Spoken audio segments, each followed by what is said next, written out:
Every great organization has a fearless leader, like they used to say on Rocky and Bullwinkle. The fearless leader is a bad guy in that particular situation. We've got a really, really good guy on our side. Valerie Wynn's one of those people it takes about 45 seconds to meet and to know. She bubbles with enthusiasm and commitment. You can see it in her face, you can feel it in her hug, and rest assured you cannot miss it in her words or her work.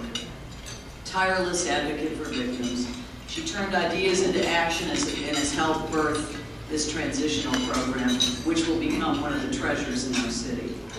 Valerie spent her entire adult life helping those in crisis or in trouble. School counselor, psychotherapist, crisis counselor for the police department, and now director of the Mary Parrish Center. We're a richer community with her on the watch. And after seeing the apartments that she decorated on a shoestring, I wanted to come over to my house and rearrange some stuff. Folks, welcome Valerie Wynn.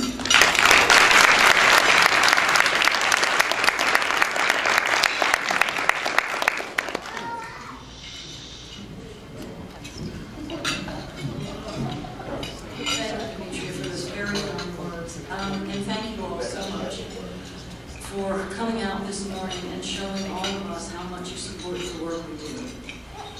Anyone who runs a nonprofit will tell you that sometimes the work feels lonely. Sometimes you feel that you're alone in this. And before I tell you a little bit about what we are doing these days, I want to thank my board. I have a very unique board of directors. Some of the members that are here with me today have been with me for 9 years, have been with me every step of the way, every hysterical phone call, every, oh my God, we can't pay the rent.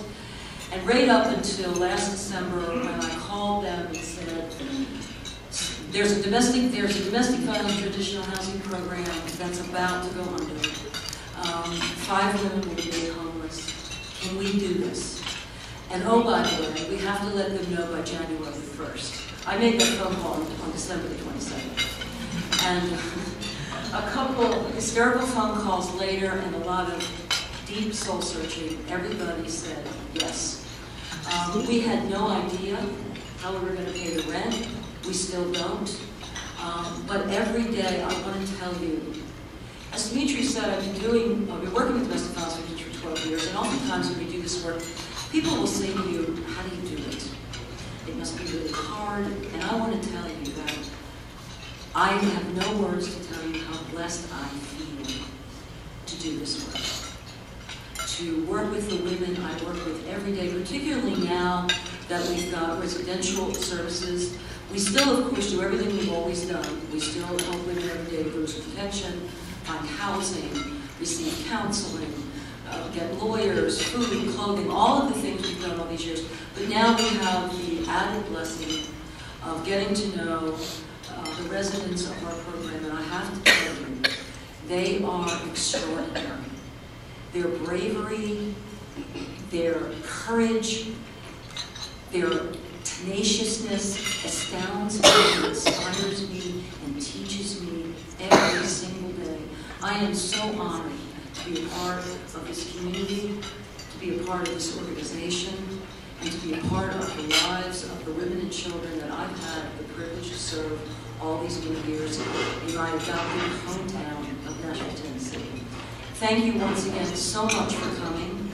Please enjoy your breakfast. You're about to hear from some of the residents. And you know what? I need a program because I don't know who's coming up first.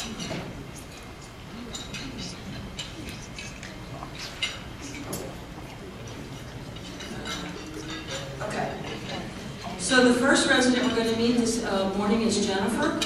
Jennifer is going to come up and tell you a little bit about her experiences.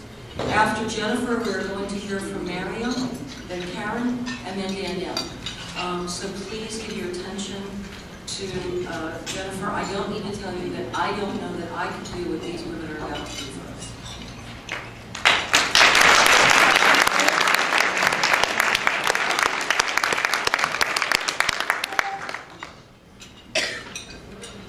Good morning, my name is Jennifer, and I'm a survivor of sexual, physical, mental, and domestic abuse. I was sexually and physically abused since the age of 4 by a family member. My entire childhood consisted of nothing but abuse. I learned of the Mary Parrish Center in 2006 through Whitney McFalls. I called and spoke with Jeanette, who is a Mary Parrish counselor. When I came to the Mary Parrish Center, my self-esteem was low, I was depressed, and scared for my life.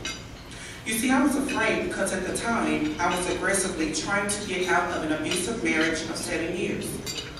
And because we had 2 young sons, my first son was from a previous relationship, I was afraid that my oldest son, who is now 15, would eventually end up killing my abuser.